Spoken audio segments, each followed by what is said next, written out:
Hello YouTube, I'm back with a video after quite a long time. Well, we could get into it, but that'd just drag the video out. I'm sure, the regular answer of life will suffice. Anyway, today it's package and pickups, or rather just one package, because I haven't been collecting much, but it's a special one, I suppose. And it is here.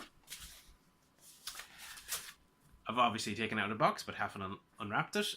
I think some people might recognize what it is anyway, but let's crack this open. Reasonably well packed. And this is something, it's kind of like a follow-on. I've obviously gotten a few of these before.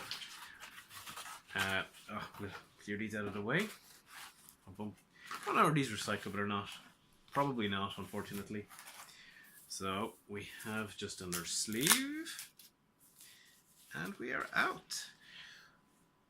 There we go. Oh, I should have brought something to clip this. This might cause problems because it's sealed. Sealed. So it's the Sega Master System Visual Compendium, and it's by Bitmap Books, I think. I think that's who it is, isn't it? Yep, it is.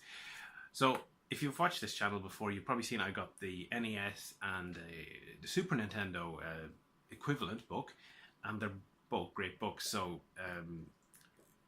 the guy behind it, I think it's Sam, basically puts up each book, tends to go on Kickstarter first. As soon as this one came up, I was like, yep, I am absolutely going to pre-order this one. And there's a few other bits. So before we get into that, we'll have a look at a few other bits. So the first thing is these 3D glasses with the Master System logo on the back. Now, you might be thinking, why are there little, red, blue 3D glasses things for a book? And of course, that's because the Master System had 3D glasses. So you had Outrun 3D, Space Harrier 3D, 6, 7, I can't remember off the top of my head, but it was a series of 3D games. How do you represent them in a 2D book? Well, one way to do it is actually to use these type of glasses. Just a fun little novelty as much as anything. And, using the official logo and stuff. It's a nice little touch to kind of remember that part of the system's heritage. So then we also have another nice touch, a bookmark. And it's the, again, the Sega Master System Visual Compendium. But for anyone who's ever seen a Sega Master System cartridge, at least a Western one, you'll recognize this as basically being the kind of the top sticker that you get on the cartridges with the same plain white labeling. Another nice little touch. Personally, I'm probably not going to use it because generally the books have little ribbon strips. I find them great as bookmarks, but it's one of those great little touches that kind of shows the attention to detail. And finally, a little postcard. And it says on the back of it, says, "Dear backer, we hope you enjoy your copy of the Sega Master System A Visual Compendium. It's thanks to your support that this book has become a reality. We appreciate your patience throughout the production of this book and apologise it has taken ages," capitalised, which is a nice touch, of course. "We're confident that it will be worth the wait. Thanks, Bitmap Books 2019. So the reason why they're talking about taking ages, this was book, must have been a Kickstarter nearly a year ago now. But what happened was, just as the PDF version came out just before Christmas. Now, I didn't really look too much into it because, to be honest, these type of coffee book table books, they really are for, you want to look at them in person, not on a digital screen. But the reason why it took so long is because one of the warehouses burnt down with all the books ready to ship just before they were going out. So unfortunately, they had to do another, shipping run, or print run, and get them all shipped and checked again. So that took a whole bunch of time. Now I'm just see, can I open this without? No, gonna need something here. There we go. Should have come a little more prepared. But it's been so long since I've done a video. I'm just gonna say, I'm rusty at this type of stuff. Now, clear plastic wrap. That is recyclable. So there we go. Free from its plastic prison. Oh, that's a little... I don't know that I did that, but there's a little mark there. Just up there, you can see the paper ripped. I don't know, is that... I don't think I cut it. I think it might have come like that. But anyway, you can see the cover. Has this kind of reflective, I don't know, magic eye picture thing. So you can see Alex Kidd on the motorbike and he's doing a wheelie. It's hard to probably doesn't come across on camera, so may as well move on. Oh, come out. There we go. Anyway, I love these hard books. So you can see this is actually number 6 in the volume, or in the series, and there's more coming out. They really kind of give it a premium quality feel. And something I didn't mention, I probably should, is you might notice it has Sega Or. And that's because this is the first one of these books, at least I believe it's the first one that's officially licensed. So Sega have endorsed this book. And that actually led to its own headaches, because of course normally if you're doing a fan book, there's a certain degree of kind of fair use in terms of images and stuff like that. If you're doing something that's officially licensed, you have a lot more hoops to jump through and clearances and stuff. So one example, I already know before even looking into this, there's no Wonder Boy in this because they simply could not clear the rights. And Wonder Boy was a massive series on the Master System, so that's kind of a bit of a but there was licensing issues. But I think pretty much everything else did get released. A few of them were touch and go, things like Or-Type and the Disney games, but I believe they did manage to get them at... Ah yes, new book smell. Love that smell. I don't really get new game smell so much these days anymore. Then again, I don't buy too many new games. But you certainly, there's something about when you unwrap something. I know it's ultimately just a plastic smell, but... Well, I guess for books, is it the ink? I'm not too sure. So anyway, for anyone who's seen it, these books... follow a similar pattern where you got your index, you got a bit of a forward, bit about the system, some schematic type of stuff. It's all very nicely laid out with lovely big pictures, and then you kind of go through the games, and it's usually a page or so a piece.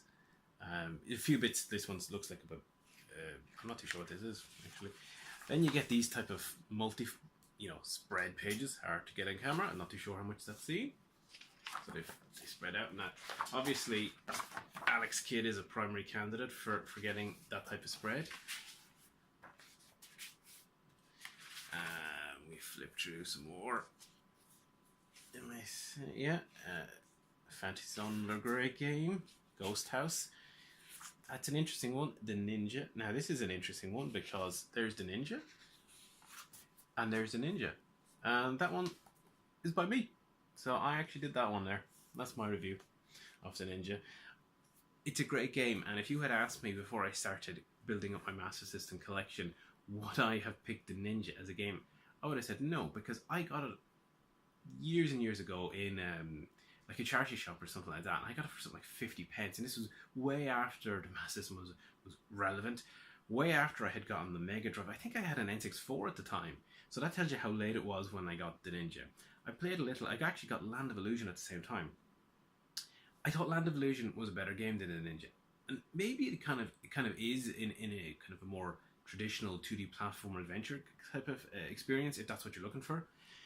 So I didn't really give the Ninja that much of a chance. In fact, I couldn't even get past the first level. And it was only after getting back into collecting, I really started to give it another go. And then I think it was Ninja Bearhug who did one of his kind of videos on how to play the game properly. And then I really got into it. I said, wow, this is actually a really, really good game. And when you consider that this is like one of the early games for the system, you could probably have done this on a Sega card. That's how early this was. And it is the pseudo follow-up to Ninja Princess and SG-1000 game. That's how early this is. It really uses the system in a very, kind of simple, consistent way. It's purely is you talk about gameplay versus graphics and all that sort of stuff. Well, this is a great example of that. There's just great gameplay, really well thought out, and a lot of variety. So you got different ways of scrolling the level. You got somehow kind of more platformy challenges, more action challenges. Even though it is ultimately kind of like a scrolling shooter, almost Commando, but not quite. But it is really quite clever, and for the time frame, and often as a budget game, it's remarkable that this was out there when you were also playing games like Tennis and Transbot and stuff like that at the same time. Way better than those games. Now, part of it is, it gets a bit mocked because you might see it there. Very, very basic cover, but don't let the cover fool you. So anyway, if you want to read my review, pick up the book. Not that it's only small. So then we got an interview with the guy behind things like Fantasy Zone, which is really nice, and it looks like Space Harrier as well.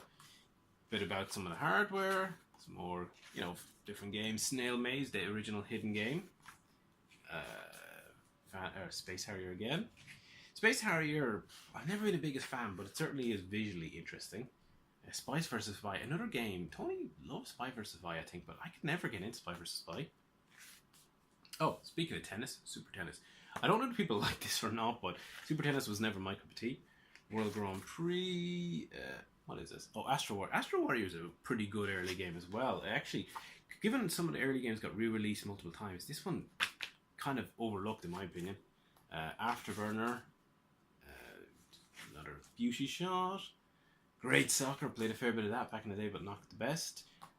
Alex Kidd, BMX trial. I remember when I found that out when I first kind of got on the internet back in the late 90s or whatever, and I was like, what? There was an Alex Kidd game, and with a special controller and all that, but we never got it over here because, in fact, I didn't even realize that the other one in High Tech World was like basically a redone, Alex Kidd game. It was some other Japanese thing. My mind's going these days. I don't remember all the details. Enduro Racer. I tried to play that rather recently.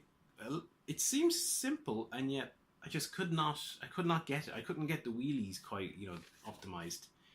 Fantasy Zone 2. The Master System controller.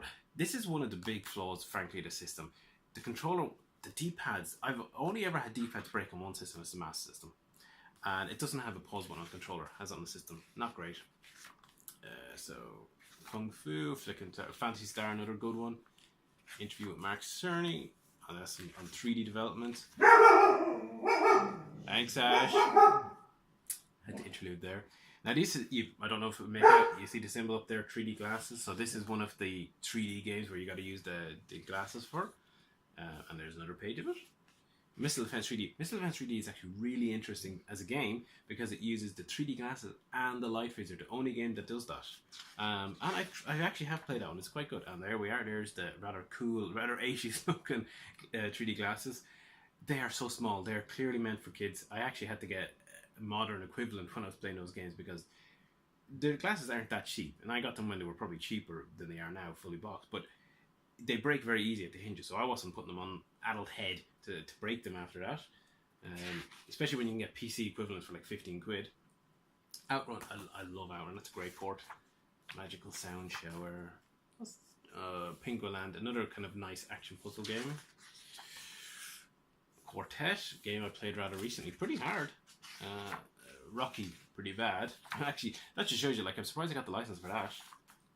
Sega Scope 3D, another. I think that's fan artwork. It is, yeah. Entering the Grid by Craig Stevenson, 2018. More 3D stuff. So let's jump on, see if we can see anything a bit different. Well, I'm sure you get the picture.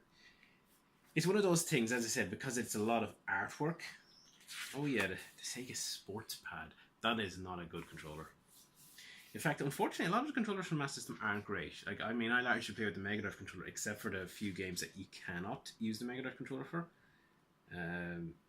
There's a nice actually one. So in the box work, have the handle controller. That's an interesting controller, especially when you put it with some pedals, because it can kind of make it a bit of a a more simulation experience for the racing games. Is there any more boxes? Because that's quite cool. Yep. Now we got the Japanese boxes. Similar format, really. That is pretty much the Master System that I had. I got it with Sonic. I got the Master System 2 originally, and I got it with Sonic and Alex Kidd. Sonic was a cartridge, and Alex Kidd was built in. 1991. A lot of people don't really like the Master System 2. They think it's too kiddie or whatever, but I suppose because I grew up with it, that's what I'm used to. I actually find the Master System 1 looks a bit weirder because I wasn't used to it. And that's kind of cool, a kind of a graphical interpretation of what the inside and outside look together. So, as I said, it's a really nice book. It's one of those things where you kind of pick up, you kind of flick through a few pages, you read a few of the articles and a few of the interviews. Sonic the Hedgehog. Now that is this people might mock, but I actually do think that this is right up there, if not better, than the original Sonic 1 on the Mega Drive. I know that's partially biased because I grew up with it, but I actually do think that it is more the quality is more consistent. I think Sonic 1 on the Mega Drive started out really strongly, and there's a lot of some of the level design things like Labyrinth are a bit more painful, I find, on the Mega Drive than on the Mass System. And there's some really great music by Yuzo Koshiro, who, interestingly, was, it was his company, Ancient Corp, that did develop this, and the blurb is by him. And actually, there's a second page by Julian Rignall. Jazz from Mean Machines back in the day. So anyway, I think we'll probably leave it there. Oh, maybe show this one. Baku Animal. It's one of those tech toy games, so I'm sure there's a few tech toy releases thrown in through here very, very late. Yep, in fact, this looks like this article here seems to be about tech toy. So there's a whole host of stuff to dig through, and absolutely, I haven't read it, obviously, but based on my prior experience, based on what I've seen here, I can wholeheartedly recommend you pick it up, and not just for my article.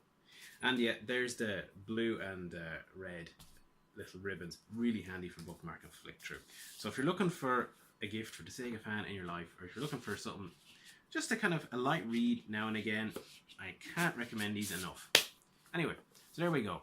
The Sega Master System Visual Compendium by Bitmap Books. Thumbs up from me. Anyway, that's all for now. We'll see you again soon.